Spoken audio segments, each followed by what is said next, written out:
प्रिय दर्शकवृन्द, भरतपुर महानगरपालिका वडा नम्बर 27 रापती र नारायणी नदीको सङ्गम स्थलको रूपमा रहेको छ मेघौली। यो चितवनको एक रमणीय स्थल हो। मेघौली अहिले जागेको छ। यहाँ ठुला ठुला होटलहरू खुलेका छन्। विकासका सम्भावनाहरू बढेर गएको छ। तर यथार्थ के हो त? प्रस्तुत छ आजको कार्यक्रम मेघौलीबाट। कार्यक्रममा साथ दिँदै हुनुहुन्छ किशोर नेपाल। राज्यको रूपान्तरण कार्यक्रममा यहाँहरू सबैलाई स्वागत छ। आजको हाम्रो बहसमा म पहिलो प्रश्न गर्न गइरहेछु श्री गोविन्द तामाङज्यूलाई। अहिलेको सङ्घीय व्यवस्थामा वडा अध्यक्षको रूपमा काम गर्दाखेरि तपाईँले कस्तो खालको चुनौतीहरू सामना गर्नु परिरहेको छ? अहिले मैले भन्नुपर्दाखेरि स्थानीय तहमा धेरै गाह्रो छन्। जस्तै अहिले विश्वभर नै एउटा महामारीको रूपमा फैलिएको यो कोरोना भाइरसको कोभिड-19को अवस्थामा वडाले भोग्नुपर्ने पीडाहरू, वडाले गर्नुपर्ने कामहरू, रात दिन लाग्नुपर्ने, अब राज्यले त्यही कुराहरूमा चाहिँ छुट मतलब त्यसमा नभ्याएको जस्तो लाग्छ मलाई। अहिले पिसिआरको कुराहरू भयो, अनि त्यसमा व्यवस्थापनको क्वारेन्टाइनको व्यवस्थापनको कुराहरू भयो।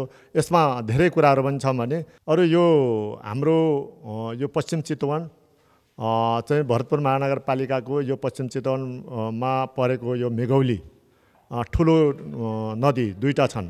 जस्तै पूर्वतिर रापती र पश्चिमतिर नारायणी। दुईटा नदीले चाहिँ बर्खायाममा ठुलो क्षति पुर्याउँछन्। तर सरकारको चाहिँ नीति नपुऱ्याएको जस्तो मैले महसुस गरेँ। अब त्यसमा राहत कहाँबाट पाउँछ त्यसको कुनै थाहा छैन। राहतको कुरा गऱ्यो भने अहिले तपाईँले दिनुपर्छ। हामीसँग कुनै व्यवस्था छैन। हामीसँग 1 रुपियाँ चेक काट्ने हामीसँग अधिकार पनि छैन।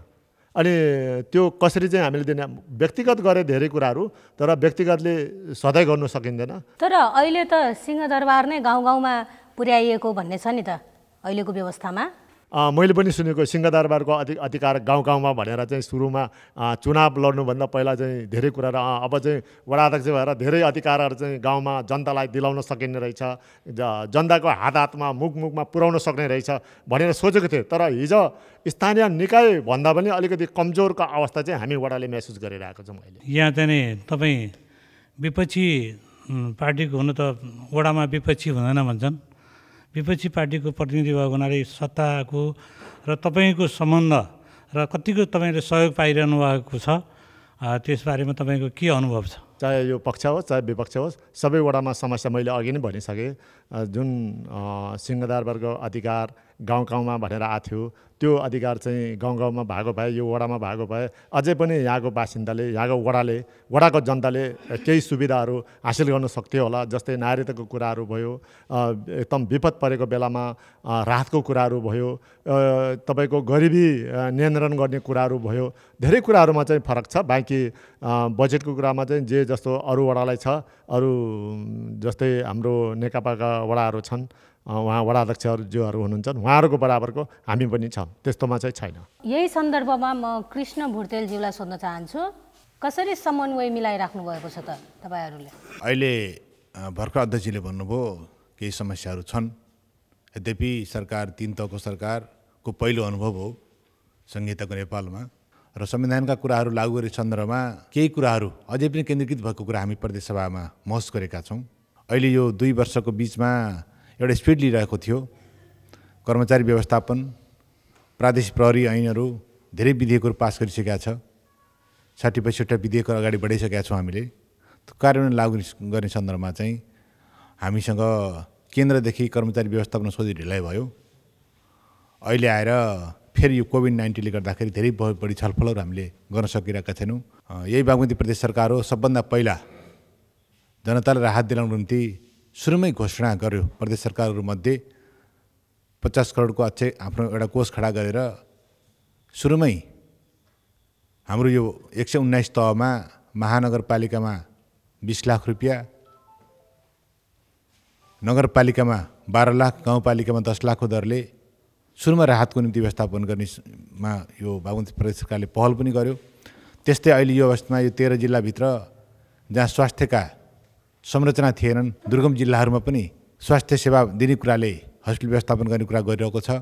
विशेष गरी स्रोत व्यवस्थापनमा संविधानमै कुनै कुरामा द्वैध अधिकार छ, स्थानीय अधिकार सरकारसँग केन्द्रसँग, जस्तै वन जङ्गलसँग सम्बन्धित कुराहरूमा कोही द्वैत अधिकार, कोही एकाधिकार, एकल अधिकार, यी खाले कुराहरू व्यवस्था गर्ने कुरामा अलि अप्ठ्यारोमा छौँ।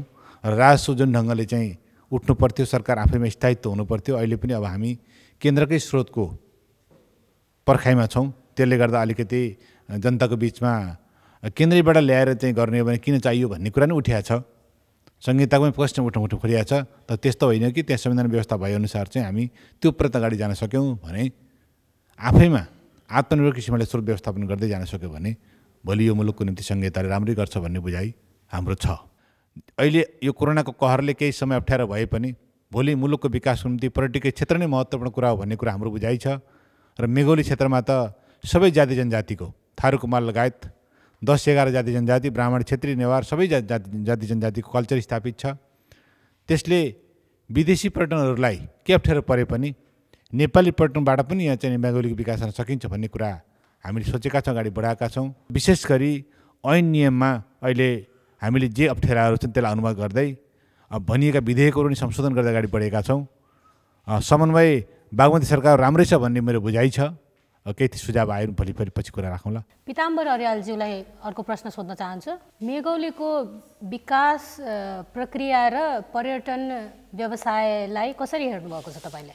चितवन नेपालको पहिलो विश्व सम्पदा सूचीमा परेको राष्ट्रिय निकुञ्ज, जैविक विविधताले धनी छ र हामीसँग 9वटा सामुदायिक वनहरू छन् यो समुदायको संरक्षणमा मेघौलीमा मात्रै। र यसले मेघौलीको क्षेत्रफलले 27 र 28 को मेघौलीको क्षेत्रफलले राप्ती र नारायणी दुईतर्फ 21 किलोमिटरले घेरिएको छ। यो वैकल्पिक एउटा आम्दानीको स्रोत र राज्यकै लागि उपयोगी नीति चाहिँ पर्यटन प्रवर्धनको जरुरी छ। सबैको सहभागितामा मेघौलीमा एउटा कल्चर अनुसारका होमस्टेहरू, थारू होमस्टेहरू सञ्चालन छन् र ठुला होटल व्यवसायीहरू, नेपालकै धनी भनिने व्यक्तिहरूको पनि यहाँ होटल व्यवसाय छ।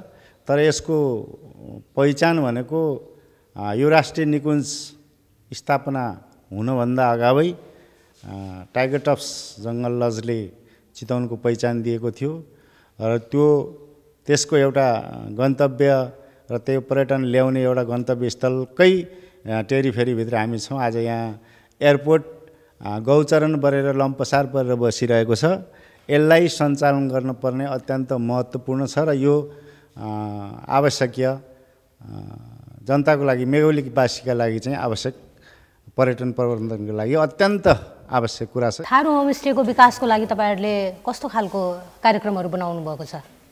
आफ्नै घरमा स्वच्छ सफा खानपान, सुत्ने व्यवस्था, रहनसहन, आफ्ना कल्चरहरूलाई सो गर्ने, आफ्नै संस्कार संस्कृतिले पाहुनाहरूलाई स्वागत गर्ने, उहाँहरूलाई सुविधा दिने र घरमै जे छ त्यो परिकार उत्पादन गरेर खुवाउने र अन्य महँगा वासस्थानहरू, होटल सेवाभन्दा भिन्न ढङ्गले पाहुनाहरूलाई सहयोग दिने स्वरूप एउटा थारू आदिवासीहरूमा सुरु गरियो र अहिले कुमालहरूमा पनि 28 मा लागू गर्ने तयारीमा छौँ। अन्य जातिको पनि खोल्ने तयारीमा छौँ। हाम्रो सहयोग छ। सहयोग गर्दा गर्दै पनि अपुरो छ। राज्यले राम्रोसँग पूर्ण रूपमा त्यसलाई सहयोग गर्नुपर्छ, ध्यान दिनुपर्छ, हेर्नुपर्छ भन्ने हाम्रो पनि माग छ। सोमलाल महतोज्यू, पर्यटन सम्बन्धी संस्कृति पनि नयाँ हो यो ठाउँको लागि। तपाईँहरूले कस्तो खालको तालिम अथवा कसरी यहाँको समुदायलाई तयार पार्ने बारेमा सोचिराख्नु भएको छ? कसरी हुन्छ पर्यटन सम्बन्धी, जस्तै कि अब क्षमता अभिवृद्धि तालिम, हैन, कुकिङ, वेटर, सिलाइ बुनाइ, अब त्यो चाहिँ हामीले चाहिँ थारू सामुदायिक होमस्टेबाट चाहिँ को उसबाट चाहिँ हामीले चाहिँ एउटा राख्न खोजेका छौँ र यो चाहिँ यो कोरोनाले गर्दा अलिकति धेरै असर परिरहेको छ र यो अलिकति साम्य भएपछि हामीले चाहिँ अब वडा कार्यालयमा, महानगरमा, प्रदेशमा हाम्रो थारू सामुदायिक होमस्टेको तर्फबाट र हाम्रो यहाँ चाहिँ स्थानीय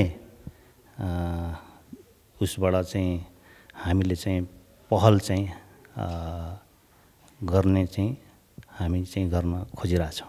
अर्को प्रश्न म मायाराम चौधरीलाई सोध्न चाहन्छु। पहिला यहाँको मुख्य व्यवसाय कृषि भइरहेको ठाउँमा अहिले पर्यटनको केन्द्र बनेको छ यो ठाउँ, तपाईँले के देख्नुहुन्छ सम्भावनाहरू? अब यहाँका बासिन्दाहरू अब कृषिमै आफ्नो चाहिँ जीवन आधारित रहेर चाहिँ कृषि काम गरेर नै किसानको रूपमा रहिआएको हो। तर समय परिस्थितिले मात्रै एउटा चाहिँ कृषिमै मात्रै जीवनयापन गर्नलाई गाह्रो भएको चाहिँ हामीले महसुस गऱ्यौँ र विकल्पमा चाहिँ हामीले पर्यटनको चाहिँ एउटा विकास गर्ने एउटा सिलसिलामा हामीले पर्यटन पूर्वाधार चाहिँ हामी तयार गऱ्यौँ। भनौँ यो हाम्रो चाहिँ सामुदायिक वनहरूको हामीले व्यवस्थापन गऱ्यौँ। यहाँ जङ्गली जनावरहरू प्रशस्त रूपमा यहीँ नै गैँडा बाघ भालु चितल सबै कुरो चाहिँ हामीले देख्न पायौँ। त्यो हाम्रो चाहिँ व्यवस्थापन थियो। पर्यटनको लागि पूर्वाधार तयार गर्ने एउटा चाहिँ हाम्रो चाहिँ पहल थियो। यहाँको जैविक विविधता भनौँ प्राकृतिक सम्पदाहरूको चाहिँ हामीले एउटा चाहिँ व्यवस्थापन गऱ्यौँ। त्यति मात्र नभइकन अब यो हामी जस्तो कि एउटा सङ्ग्रहालय पनि बनायौँ, यो थारू सांस्कृतिक सङ्ग्रहालय। तर म थारू भएर एउटा थारूको कुरो मात्रै गर्न खोज्या होइन। मलाई लाग्छ यहाँ हामी जति पनि जात जाति छौँ, भाषाभाषी छौँ, कुमाल छ, दराई छ, मगर छ, गुरुङ छ, ब्राह्मण छ, थारू सबै कुरा जे जस्तो जुन अवस्थामा हामी छौँ सबैको संस्कृतिलाई संरक्षण गर्ने, किनभने त्यो आफ्नो पहिचान हो र साथसाथै पर्यटन विकासलाई एउटा टेवा पुर्याउने एउटा चाहिँ पूर्वाधार आधार पनि हो। पर्यटन व्यवसायमा विकासका योजनाहरू केन्द्रित गर्दाखेरि यहाँका किसानहरू के भन्नुहुन्छ? किसानहरू त मलाई लाग्छ यहाँको मात्रै होइन, राज्यभरि देशभरिकै कुरो गर्ने हो भने त किसान त कति लादिएको छ कति लागेको छ यो कुरो गर्दाखेरि अलिकति खस्रो होला, लादिएकै छ भन्छु म मेरो हिसाबले। जस्तो कि भन्नुपर्दाखेरि हामी त भन्छौँ कि सिंहदरबारको अधिकार गाउँ गाउँमा, त्यो भन्ने मात्रै एउटा चाहिँ कुरो जस्तो मलाई लाग्छ। हामी सबै कुरो पाउन सक्छौँ किताबमा बोलीमा, तर व्यवहारमा चाहिँ हामीले पाएको छैनौँ। यही प्रसङ्गमा मलाई कृष्ण भुटलज्यूसँग सोध्न मन लाग्यो, यो कृषि र पर्यटनलाई सँगै लैजाने कार्यक्रम ल्याउन सकिँदैन? यो कृषि र पर्यटनसँग नजोडिकन त सम्भवै छैन। जस्तो अघि उठ्यो यहाँ साना ठुला होटलदेखि लिएर होमस्टेसम्म छ। त्यहाँ आउने पाहुनाहरूलाई उपभोगको निम्ति पनि चाहिने खाद्यान्न, तरकारी, दुधका परिकारहरू, मासु जस्तो अब त्यसको निम्ति पोल्ट्रीको व्यवसायहरू, अन्य खालका दुग्धजन्य चाहिँ अब व्यवसायहरू सञ्चालन गर्न जरुरी छ।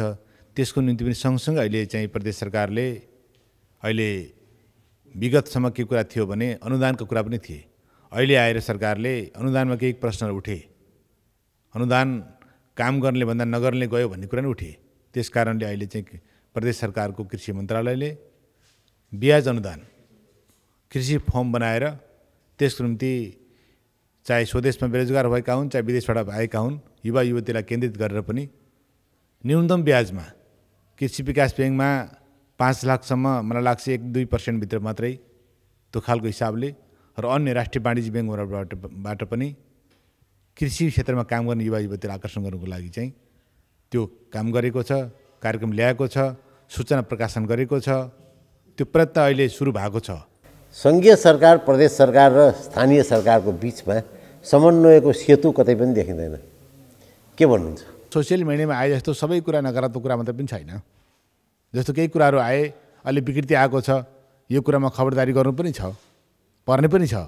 यहाँहरू नै हो, यहाँहरू मिडिया सञ्चालन गर्नेहरूले खबरदारी गर्नु नै पर्छ।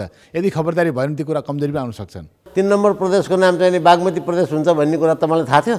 नेकपाको अहिलेको बहुमतको सरकार छ। नेकपामा हामीले लागिरहँदाखेरि जनवादी केन्द्रीयता भन्ने पनि बुझायो हो, त्यो पनि छलफल गरेकै हो, हामी संसदीय दलमा छलफल गरेकै हो। यहाँहरूले भने चाहिँ केन्द्रबाट लादियो भन्ने कुरा पनि उठेकै हो, तर छलफल गरेर फेरि विधिभित्र पसेर हामीले चाहिँ प्रदेश सभामा एजेन्डा पास गरेर मिलाएर पास गर्नुभयो। त्यसलाई चाहिँ निर्णय गरे हो बागमती प्रदेश र हाम्रो हेटौँडा राजधानी। अर्को प्रश्न सुनिता चौधरीज्यूलाई सोध्न चाहन्छु, तपाईँको बारेमा केही भनिदिनु न। अहिलेसम्म पनि हेर्ने हो भने हाम्रा गाउँका दिदीबहिनीहरू आज पनि दाउरा घाँस गरेर आफ्नो गुजारा चलाइरहेको अवस्था पनि छ। माछा मारेर आफ्नो गुजारा चलाइरहेको अवस्था छ। आफ्नो नाचगानहरू संस्कृतिहरू देखाएर गरिरहेको अवस्था पनि छ। यस्ता अवस्थाका महिलाहरू हामीसँग छन्। अहिले यो स्थानीय तहमा भनौँ मेघौली एरियामा मात्रै नभएर हरेक देशको हरेक ठाउँमा गाउँ एरियामा रहेका छन्।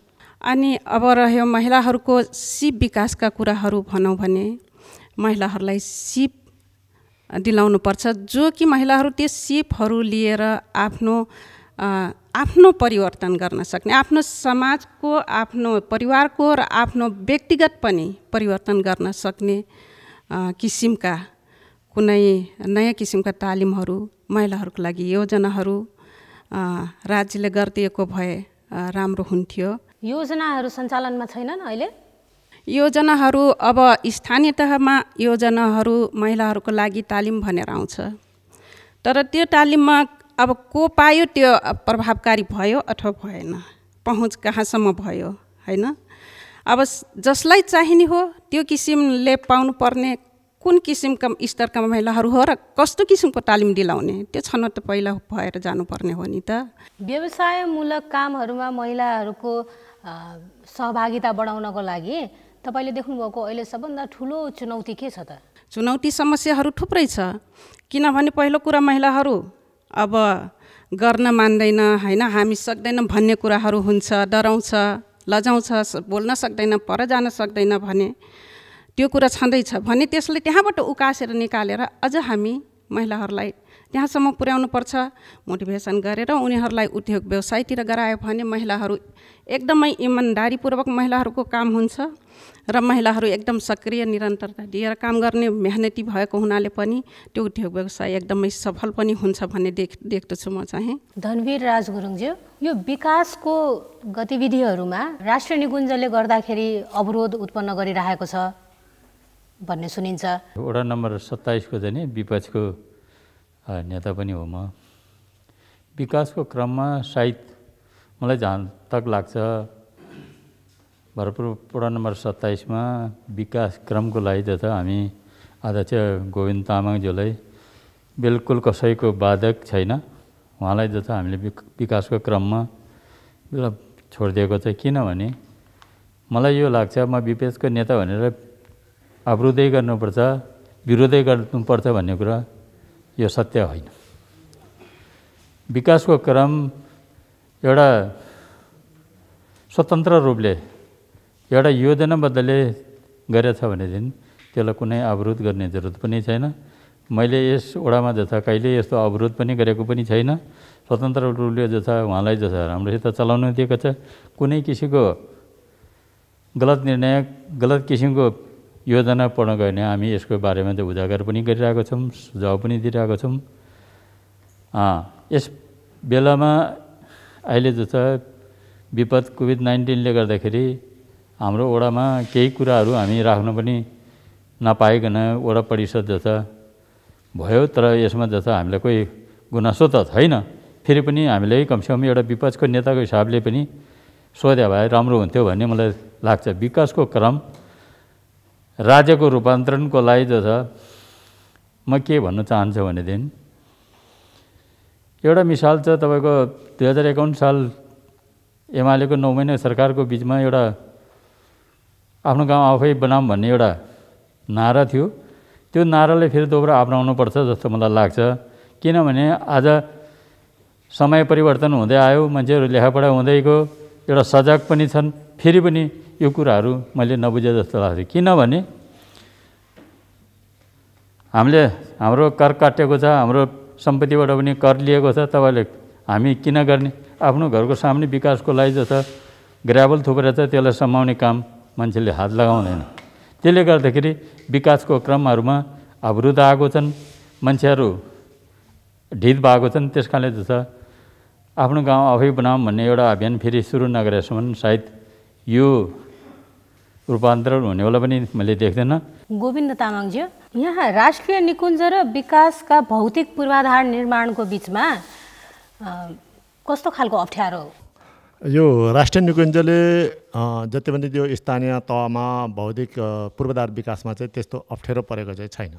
दुर्गा प्रसाद सापकोटा, यहाँको सामुदायिक वनहरू, यहाँका किसानहरू र अहिले आएर पर्यटन व्यवसायको फस्टाउँदै गरेको सम्भावना भएको ठाउँमा तपाईँले के देखिराख्नुहुन्छ यहाँ? अब किसानकै घर खेतसँगै जोडिएर त्यही सिमानामा सबै सामुदायिक वनहरू पर्छ र त्यो सामुदायिक वनमा अहिले राष्ट्रिय निकुञ्जमा भन्दा पनि भित्रभन्दा पनि बाहिर घाँस र चरीचरणको हिसाबले सामुदायिक वन उपयुक्त भएको कारणले गर्दाखेरि सबै वन्यजन्तुहरू प्रायः सामुदायिक वनभित्रै छन् र तिनीहरू त्यहाँबाट निस्केर किसानको खेतीबाली सम्पूर्ण हिसाबले नष्ट गर्ने, गैँडाले, हात्तीले, हरिणले, त्यो कारणले गर्दाखेरि किसानहरू यो सामुदायिक वनतर्फ गौरव गर्नभन्दा पनि आफ्ना ती बालीनाली नष्ट भएको प्रति अलिकति एउटा नकारात्मक भावना पनि पैदा भएको छ। तर जे भए पनि त्यो व्यवस्थापन गर्नै नसकिने कुरा होइन, त्यो व्यवस्थापन गर्न सकिन्छ। यहाँका सामुदायिक वनहरू हाम्रा सम्पत्ति हुन्। पर्यटन प्रवर्धनका लागि यी महत्त्वपूर्ण टुल्सहरू हुन्, यी महत्त्वपूर्ण क्षेत्रहरू हुन्। त्यस कारणले यिनीहरूलाई व्यवस्थित गर्नुपर्छ। अघि राष्ट्रिय निकुञ्जको कुरा पनि उठेको छ। वास्तवमा म एउटा कुरा राख्न चाहन्छु। यो बिचमा म जानकी मावि मेघौलीको प्रधानाध्यापक हुँ।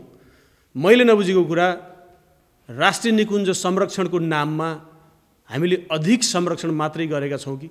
राष्ट्रिय निकुञ्ज संरक्षण गर्नुपर्छ। यो हाम्रो हेरिटेज हो, यो पुस्तौँ पुस्ताको लागि हाम्रो एउटा हेरिटेज हो। यसलाई संरक्षण गर्नुपर्छ, यिनको संरक्षण हुनुपर्छ र किसानहरूलाई जुन मार परेको छ त्यसलाई व्यवस्थापन पनि गर्नुपर्छ। व्यवस्थापन गर्ने कार्यहरू स्थानीय तहहरू, प्रदेश सरकारले पनि त्यो गर्न त खोजिराखेको छ। तैपनि यो पर्याप्त छैन, यसलाई अझै व्यवस्थित गर्नुपर्छ भन्ने मलाई लाग्छ। अर्को प्रश्न म सोध्न चाहन्छु विश्व सुवेदीलाई, पर्यटन व्यवसायको कस्तो खालको सम्भावनाहरू देख्नुहुन्छ तपाईँ यो ठाउँमा? पर्यटन पूर्वाधारका लागि चाहिने अति आवश्यकीय तत्त्वहरू आगमनको सहजता, प्राकृतिक आकर्षण, सांस्कृतिक आकर्षण, धार्मिक सम्पदाहरू, यो सबै मुख्य सम्पदाहरूको यहाँको हेर्दाखेरि नेसनल पार्कको काखमा रहेको मेघौली, जुन लुम्बिनीमा अन्तर्राष्ट्रिय विमानस्थल सुरु हुँदैछ त्यसको गेटवे नै चितवन हुँदैछ। निजगढमा भए पनि त्यसको हाम्रो चितवनै हो। पोखरामा भए पनि चारैतिरबाट 150 किलोमिटरको दूरीमा जुन अहिले हाम्रो मेघौली विमानस्थल छ, त्यो रणनीतिक लोकेसनले गर्दा पनि मेघौलीमा पर्यटन विकासको प्रचुर सम्भावना छ। दुर्गाजीलाई एउटा प्रश्न सोध्न चाहन्छु म। यहाँका मानिसहरू शिक्षाप्रति कतिको लगाव राख्छन्? सबै बालबालिकालाई विद्यालय पठाउनुपर्छ भन्ने कुरामा लगभग सबै अभिभावकहरू चाहिँ यसमा सचेत भएको हामीले पाएका छौँ। खास गरी अत्यन्त निम्न वर्गका मानिसहरू पनि यहाँ छन्। सुकुम्बासीहरू, खोला किनारमा बस्नेहरू, राप्ती किनारमा बस्नेहरू, जङ्गलको एकदम छेउमा बस्नेहरू, त्यतैबाट गुजारा खानेहरू जसको कुनै आम्दानीको केही स्रोत छैन, उनीहरूले समेत बालबालिकाहरूलाई विद्यालय चाहिँ पठाउनुपर्छ भन्ने एउटा सचेतना छ। तर यसै सन्दर्भमा एउटा कुरा राख्न चाहन्छु। आज गणतन्त्र आएको 10 वर्ष बितिसकेको छ, संविधान जारी भएको पनि 5 वर्ष बितिसकेको छ। हामीले यो बिचमा जस्तो खालको शिक्षाको कल्पना गरिराखेका छौँ, जुन प्रकारको शिक्षाको कल्पना गरिराखेका छौँ, आज पनि उच्च तहका मानिसले लिने शिक्षा र नदी किनारमा जङ्गलको छेउमा बस्ने एउटा गरिब अभिभावकको बच्चाले लिने शिक्षा विभेद छ। जहिलेसम्म यो विभेद हट्दैन तबसम्म देश समृद्ध हुँदैन। आज पनि शिक्षा ऐन बन्न सकेको छैन। हामीले यस्तो अपेक्षा गरेका थिएनौँ। शिक्षा ऐन के कारणले बनेन? म त भन्छु शिक्षा र स्वास्थ्यमा एक प्रकारको माफियागिरी चलिरहेको छ। जहिलेसम्म यसको अन्त्य हुँदैन, अभिभावकहरू त सचेत हुनुहुन्छ, विद्यालय पठाउनुपर्छ भन्नेमा हुनुहुन्छ, तर यहाँका स्कुलहरूका सिस्टमहरू र उनीहरूले पाउने शिक्षामा विभेद भएको छ। राज्यको लगानी छैन त भन्दिनँ, राज्यको लगानी छ, प्रयत्न पनि भएको छ, तर कहाँनिर के छ? यसको समतामूलक शिक्षाको लागि जुन प्रकारको कदम उठाउनु पर्ने हो सरकारी स्तरबाट, सङ्घीय सरकारबाट, त्यस्तो चाहिँ पाएको छैन। आजको बहस यही सम्पन्न हुन्छ। धन्यवाद।